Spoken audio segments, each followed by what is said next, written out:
Hi, welcome to Chatham Legends. I'm Gray, and this is my co-host Gabrielle. And our first interviewee is Mr. Jay Miller. He is the founder of the Music Loft chain and now dedicates himself to nonprofit work with a special focus on Penny Lane in Chatham County. Penny Lane is a tiny home community serving residents with mental health issues. Thank you so much for joining us. Thank you for having me. Could you tell us a little bit about Penny Lane in your own words? Sure. Penny Lane is probably 10 miles from here, 10 miles from here, off of 15501, coming from Chapel Hill, off of Taylor Road. And we have almost 30 acres there. And when I say we, I'm talking about a nonprofit, which is called XDS Incorporated, or sometimes known as Cross Disabilities. So we serve clientele that have mental health issues, and particularly people that have co-occurring mental health issues. When they say cross disabilities, it's usually people that have more than one issue going on at the same time. So it's and they tend to be people with persistent and severe mental illness. We started the project as we had our offices there. We get support from UNC, that's North Carolina. They're interested in our work and help support us. And we saw clients out there for years. We moved out there in 2013, and we created a farm atmosphere. So we have people doing farming out there. We have pets and chickens, and we have all kinds of things going on out there. Most recently, we did a huge expansion. We added 15 homes to, we already had 5 buildings that were offices, and we had 1 home. We added 15 more brand new. They're small homes. Now they're called tiny homes. Tiny home is, there's no technical definition that I know of for tiny homes, but they're small. You know what? This room is probably a little bit larger than the average house. Okay. The average house is 320 square feet. This room is probably 400, maybe 500. So that gives you well, the people watching, the people who've been in this room, it's a small space, but it's for one person. So you got it's like a studio apartment. People have been living in spaces like this in New York and major metropolitan areas for many years. So it's fun. You've got when I say studio, there's like the kitchen and the living room is all like one space with kind of an island in between. And then you have a bedroom and a bathroom, full bath. That's the whole living arrangement. And each one has a tiny little porch in the front. And so, giving people their own space, which a lot of these people have been living in group homes. They've been living in highly structured environments. They would prefer to have their own space and manage their own space. And they've shown that they're high functioning enough to be able to do that. And so they're now living on their own, and this is what I was talking about earlier, is like a social determinant of health. We have found that people who are more comfortable outside of, all these people see doctors, all these people, and it's helpful, psychologists and all the people they see. But what goes on outside of that, if they're satisfied and happy with their living arrangements and have the freedom and independence, to run their own lives, so to speak, that we get better outcomes. So people are happier. They generally need less hospitalization, which is incredibly expensive. If you're looking at it from a strictly financial standpoint, we're saving money because we already have statistics that show that these people are not admitted to hospitals as much. They're not as prone to anxiety and some of the issues that cause great problems in their lives, so that they are happier, and we all benefit, if they're not in the hospital all the time, because that's very expensive and it really costs all. So. what is like the main goal? Like, what was your main goal, and what is your main goal when it came to like building those like tiny houses And in Penny Lane Farm? yeah, when starting Penny Lane. Like, what was your main goal? The main goal is to provide independent living space for individuals, not families that are very small, but by providing that independent space, you know, the people are in charge of their own lives, and they feel more satisfied that way, you know. So what I'm getting is that is to like get people back on their feet, to like go Well, back to their own lives, or is that not the case? I think ultimately it does help in that regard, you know. Maybe they have suffered a psychotic break or something like that, so in that sense they need to get back on their feet. Yeah. And in order to get back on their feet, they need counseling, but they also need a space of their own where they can, you know, relax. Yeah. So, and are there any like skills that you are trying to like teach the people, like with the farming that you teach them? What are like the skills? It's not. I mean, they're teaching life skills. Okay, so let me say something about that first. So life skills is teaching people how to manage their own business. So, like helping them understand every one of those houses has an internet connection, for instance. Hopefully it works. And they're actually responsible for paying that bill. They actually have a separate private water meter as well, and so and a power bill. So they have to manage all those things. A lot of those people either haven't ever or haven't in many years. So like how to manage their business of their life, you know, how to work with other people, how to you know, some of them are employed, so you know, they teach them and help them with transportation, because it's a little bit remote where we are out there. You know, just like here, it's a little bit remote. But so part of it is life skills. Also, farming. We we grow plants. We grow food. Some of it's decorative, but most of it is like healthy, and that's an important part of it. The food is healthy. You know, you're talking about all kinds of green produce and you know, lettuce and tomatoes, and so they're learning farming skills, and also work habits, I guess you could say. Somewhat of a work ethic, you might say. You know, so it's a combination of life skills and work skills. So yeah, basically, so it's one of the skills like keeping up with the schedule, like the schedule that you give them like to work. Time management. Yeah, like time management. Time, yeah, definitely. Yeah. I don't know, you know, that everyone has the same schedule.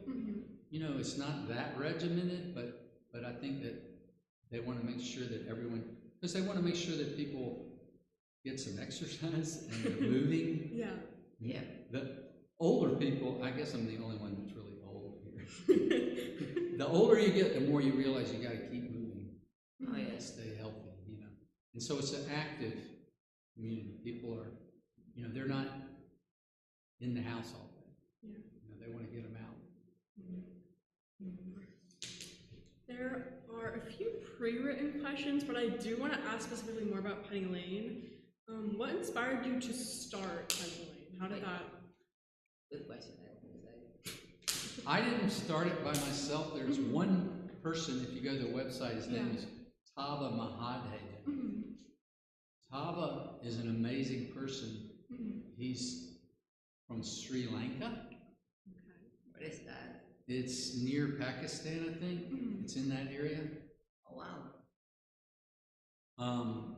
And he was homeless child. He was a street urchin. Yeah.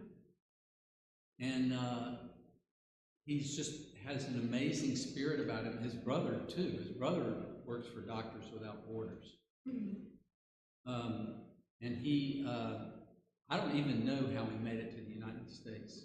Somehow he got into a program, ended up over here, ended up being interested in mental health and helping, and got all these degrees.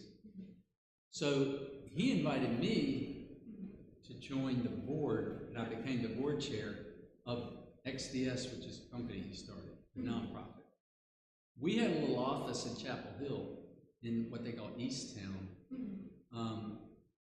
And, you know, the office, once again, smaller than this room.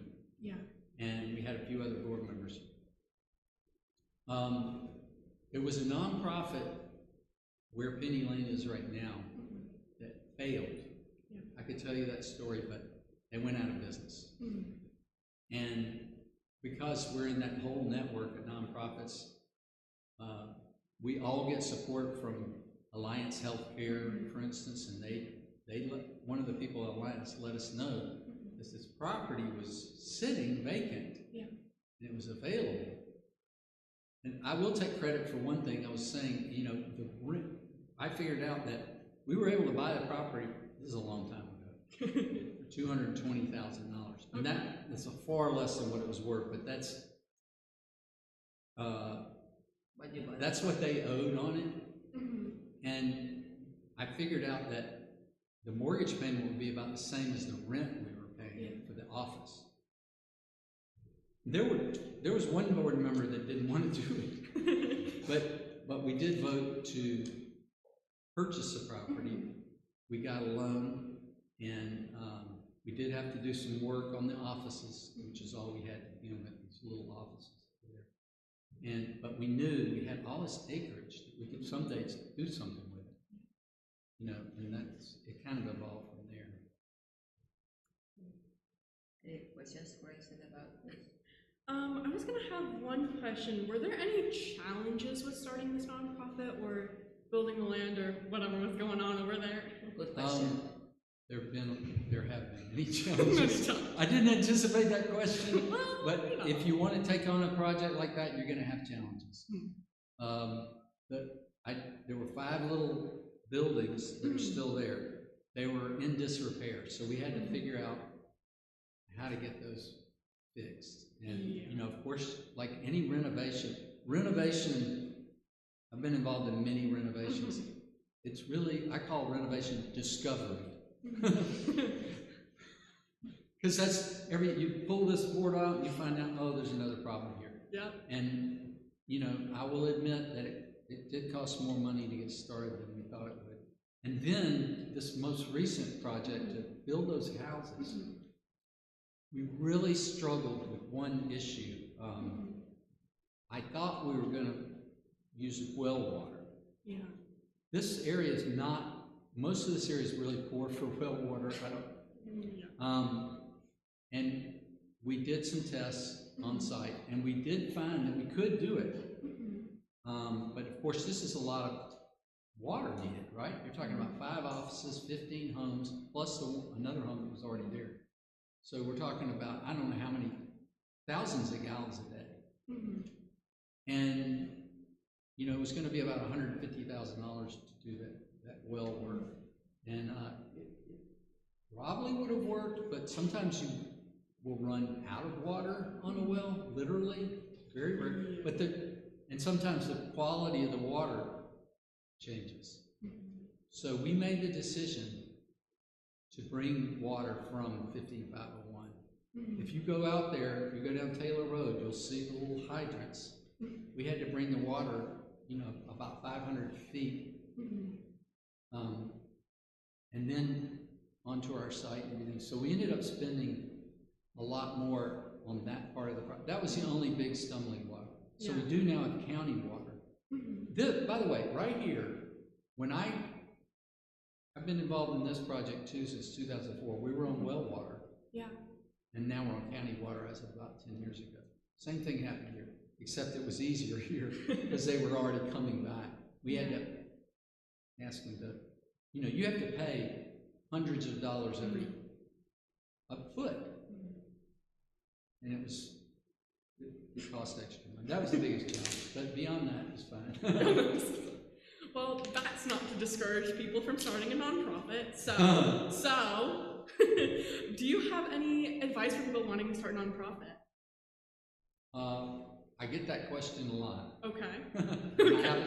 I have an answer for you. All right. First thing I do is tell them to visit the NC Center for Nonprofits. It's in Raleigh on Wade Avenue. Go to their website. You go to their website. They anticipate that people are going to go there for that, and they have suggestions or frequently asked questions, that kind of thing. The first thing they say on that site, and this is, I'm going to explain, it's a little bit discouraging. The first thing they say on that website is, if you want to start a nonprofit, consider who else is already doing that kind of work. Yeah. And just make join sure forces. Stand out. Say it again? Like make sure you stand out or something. It's more like make sure that you're not redundant with things, services that are already being offered. Yeah.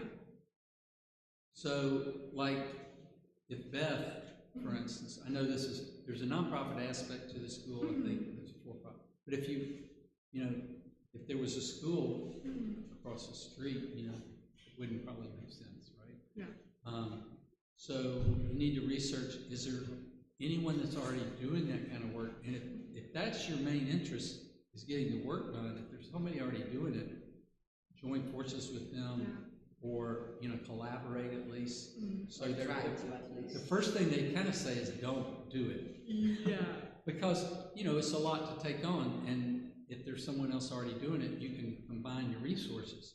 So you end up in this area, like I know from the Triangle Community Foundation, there's hundreds of nonprofits, and some of them are not very active. Yeah. So, the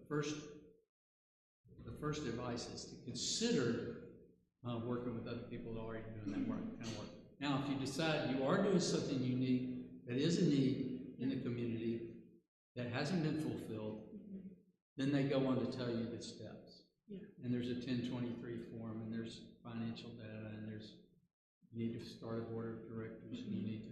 Now, some people will want to get started so bad they'll find a fiscal sponsor, somebody who's already a nonprofit that's already doing something similar, and they can sort of work with them to help qualify for. Because one of the things nonprofits want to do is qualify for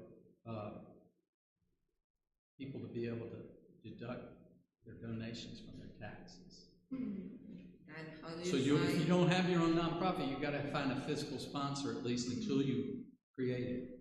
And how do you find a physical sponsor? How do you find it? Most people who are interested in nonprofit, like if they have an issue that they're interested in, they know somebody who's in the area that's already doing something, or maybe they know somebody from where they used to live, or where, or the next county over. Like I've been involved more in Orange County than Chatham. So they're already in a network of people usually, and they can find someone who can potentially help. I mean, becoming a fiscal sponsor is another whole set of questions, whether they want to help you or not. Because if they do help you that way, they're having to be responsible for making sure that you're complying with the rules and regulations of what they call a 501c3 is what I've generally been involved in. 501c3s, nonprofits. Yeah. I want to get to a few of the pre-written questions, but I don't know how many of them will apply. This one, the first question one though, I think was interesting. So what is your personal definition of progress? I saw that question before I came. And when I saw the question, I thought, for me, progress is moving in the right direction. That's all I think. Some people want to just progress is when they reach their goal, but I don't think of it that way. I think of it as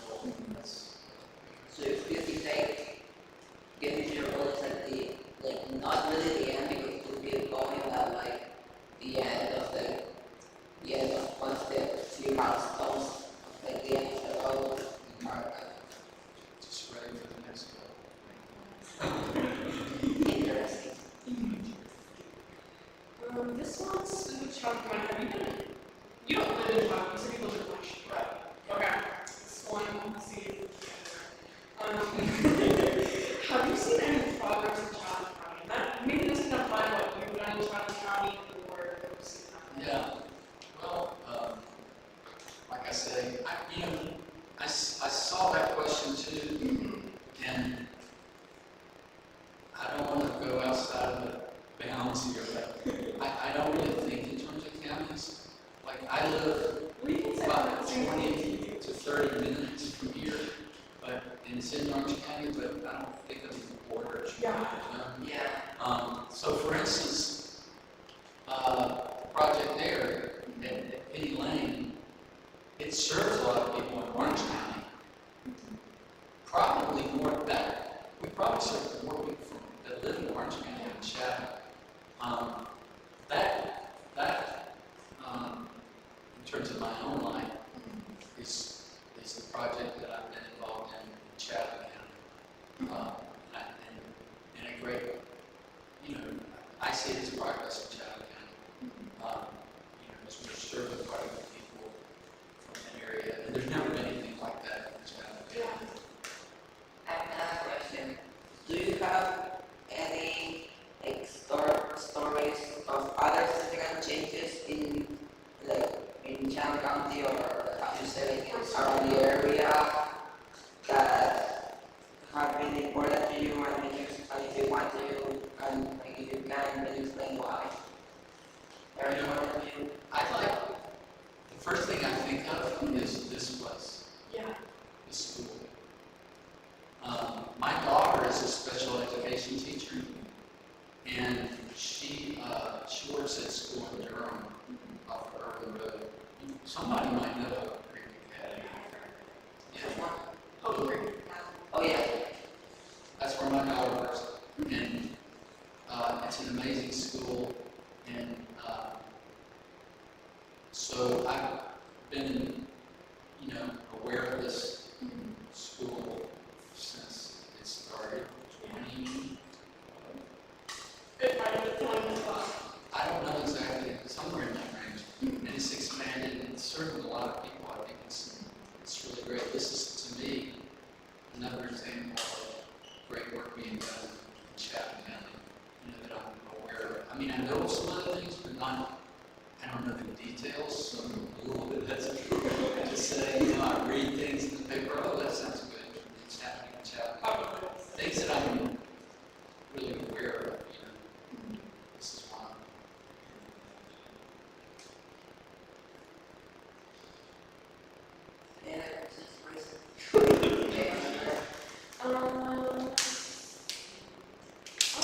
What about the school? Have you had any, it sounds like you've had part in this school and maybe the progress of it, but do you have to say about that?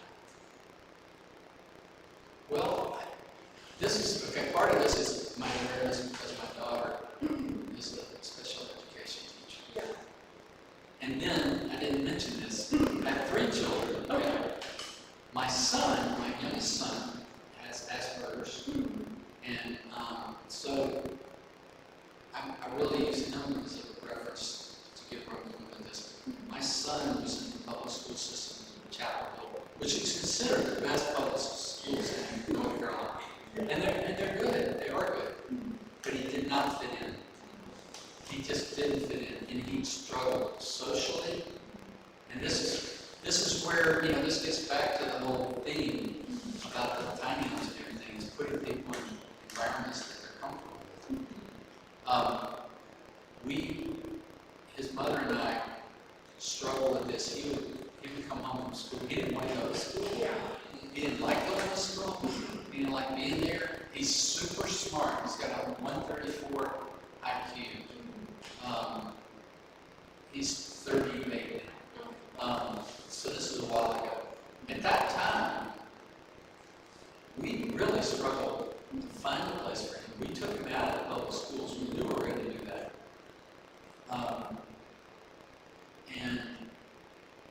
We ended up, for middle school, this place called Triangle Day School. We were fairly happy with Sophomore Needle Road, Durham. But, he was turned down in Emerson Waldorf, which is a great school. I don't know if you know them. They're in Chapel Hill. They thought he might be too disruptive. Because he's ADHD too, and he had, I guess, blotters on the shoes. I mean, I don't really know. Yeah. So we really struggled to find a place for him. Now, you've got Oak Creek Academy would be the perfect place for him. He would love that. And then this school, you know, started with, I don't know, it's just a tiny. Yeah, the starting was 3 students. 3? And I was gonna say, two of us kids. oh, John. Yeah. I know a little bit. Yeah, there's a need for places for kids to go that maybe aren't comfortable with the public school system. It doesn't mean that this public school system is bad. It just, like I have my middle daughter who is a special education teacher. She fit right in. She was all, and my oldest daughter for the most part. But my son, it wasn't the right place for him. Yeah. And there is a need for that kind of thing. So now you have these 2 schools, and there's others that have popped up, I'm sure. And a lot of schools have a special curriculum for those kids. Okay, so the IEP, is that what it's called? Unoriginal. It's 504. It takes, as my daughter, she did that, she went to Smith Middle School. But it's not like it's like not all of the special needs kids, special ed kids, not all of them. Well, if you have, like my son, if they're struggling with that, I mean, I went to all those meetings, and we had some strategies about how to get him to do his homework, different things like that. You check in with your teacher after class, and I write this down. It takes, that can work, if the parents are involved, that's one important part. But that socialization, it was never going to work for him. For my son, you know, he was not going to be comfortable. He could get the work done. They got to the point where he could qualify. Like he could have. They didn't kick him out of public school. He could have stayed in. He would have graduated, you know, but he wouldn't have been as happy. I mean, I was not the one here in public school that I had the same experience with the social skills, the social part. I had the same experience. And the one time I know. It's a tough time too. Middle school. Kids are tough. Oh yeah, especially I mean like I was on the road time. I joined public school system right after COVID and the pandemic. So that was like okay, so didn't really like forgot what it was like to be in public school like in person. So do you know anything about like Jordan Lake and information or Oh, I read that. do you know anyone? So I'm from Birmingham, Alabama. I went to Duke University in 1977. Oh wow. Yeah. Who remembers 1977? So I've been in the area much longer than I lived in Alabama. I remember hearing that this was happening out here, but at that time it seemed kind of remote. Yeah. I guess there's a river that runs through, and they dammed it up. And that can be controversial because you're displacing people and so forth. Yeah, I mean there were other people that were moved from their homes and farms. I remember reading about that. Generally speaking, they have these condemnation procedures, and usually people get what their property was worth.